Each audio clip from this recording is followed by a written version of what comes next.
This guy has been inspected and approved by Luminous. Hey guys, this is SunsFan and welcome to the official Dota Cinema Guide to Shadow Demon. If you aren't familiar with this hero, you may want to watch the introduction we did for him at the corresponding link. Shadow Demon is an intelligence hero who can be extremely strong as a solo mid-ganker or simply built as a helpful support. He is very useful throughout the game with a nice mix of early game pressure being mixed with great scaling abilities overall. Skill build. Even though there's a cookie cutter build for Shadow Demon, there does lie a second build for certain occasions. We'll start with the standard, which is getting one level of disruption right away and then ignoring it until all of your other skills are maxed. The reason for this is first and foremost, it's a great getaway mechanism as you can not only use it on enemies, but can also use it on yourself in order to disjoint spells. This scales really well into late game because of the fact your enemies are going to be stronger and thus the illusions will be stronger as well. At levels 2, 3, 5, and 7 you'll want to max Shadow Poison. This is a great skill in the early to mid laning stages as you can force your enemies off of the creep wave since it's relatively easy to hit. At levels 4 and of course 8 through 10 you'll want to get Soul Catcher. This is another ability that scales extremely well throughout the game. Pick up your Demonic Purge at the standard levels 6, 11, and 16. The second build we'll talk about is if you're in a dual or tri-lane. You will essentially ignore Shadow Poison for the majority of the game, getting stats to help you survive in most cases. Because of this choice, you'll obviously be maxing Disruption and Soul Catcher first, which in combination will net some very easy kills in your lane.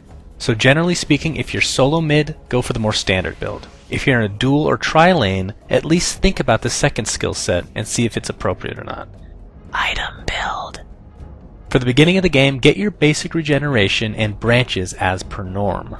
If you're going mid-solo, you can get part of your urn if you'd like it, but if you're playing support, then sorry, but you're going to have to be the one buying either wards or the courier. All boot choices are pretty good for Shadow Demon, but it really depends on what your team needs.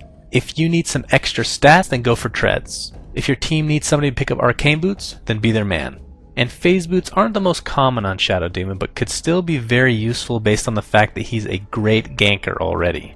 Like we stated earlier, in the early stages, finishing an urn whether you're a solo mid or not is a great idea. If solo though, then getting a bottle first is preferable since you can start ganking after you've bottled a rune.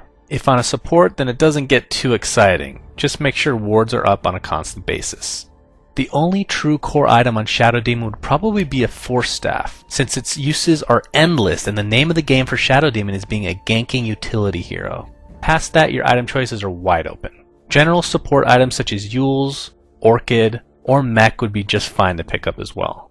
If you feel the need for more stats-based items, then Drums, in addition to your already built urn, could be for a nice combination. And although this isn't an item that pros pick up, a Dagon can be really nasty for pub stomping. If you land your Soul Catcher, then the enemy will essentially take 50% more damage from your Dagon. In late game, get a Scythe of Vice, or any other items mentioned previously. As you've probably noticed, there isn't exactly a be-all, end-all item pickup for Shadow Demon. Gameplay. In the laning stages, if you focused on skilling Shadow Poison, then be sure to use it as much as possible. Stacking this 4 or more times on an enemy can turn into the easiest first blood of your life. Also, Disruption really doesn't do much damage early, so if you can handle it, use the illusions to block your enemy, especially if you're using it to start a gank. As far as similarities with other heroes, Shadow Demon plays a lot like Ancient Apparition in the fact that, like we've stated numerous times, he can be played as dominant mid-solo or just a support. If you're playing solo mid, then it's important you become very active in the ganking scene. Your ultimate has a very short cooldown, and this can generally mean a successful kill every time you use it. And as you may or may not know from other ganking heroes, TPs and smokes are really helpful for bypassing wards, so use them. And although he has his uses late game, Shadow Demon is still more effective in ganking than in teamfights because of his nature to focus on single enemies. So it's really important to get off effective ganks so that you can get a solid experience and gold advantage. If you're running around with your team trying to initiate a fight, don't be afraid to use your Shadow Poison to give some vision around corners. Having vision is game breaking, so don't take this ability for granted. Also remember that even though it takes a few stacks to deal some serious damage, if you hit it just once it will still deal some damage, which can be crucial if you catch an enemy with a Blink Dagger. The low cooldown of Shadow Poison coupled with the fact that it has some insane range will make this a lot easier to accomplish. During a teamfight, disruption should be used on a strong enemy in order to give them a taste of their own medicine. Remember that illusions copy things such as radiance, so canceling something like this out could potentially be huge. Of course, if no situation like this arises, you could just use it on your own carry in order to deal that much more damage. And as always, don't forget that this can also be used defensively. But during any fight, it's important that you place a good soul catcher. As you know, it will take a random target within that AoE, so just position your cursor in a way that makes it less random, such as catching the enemy with just the outer ring of the circle. Communicate this with your team so that they're prepared to onslaught whichever enemy is on your radar. And then your ultimate, Demonic Purge, is also an ability you shouldn't just put on anyone.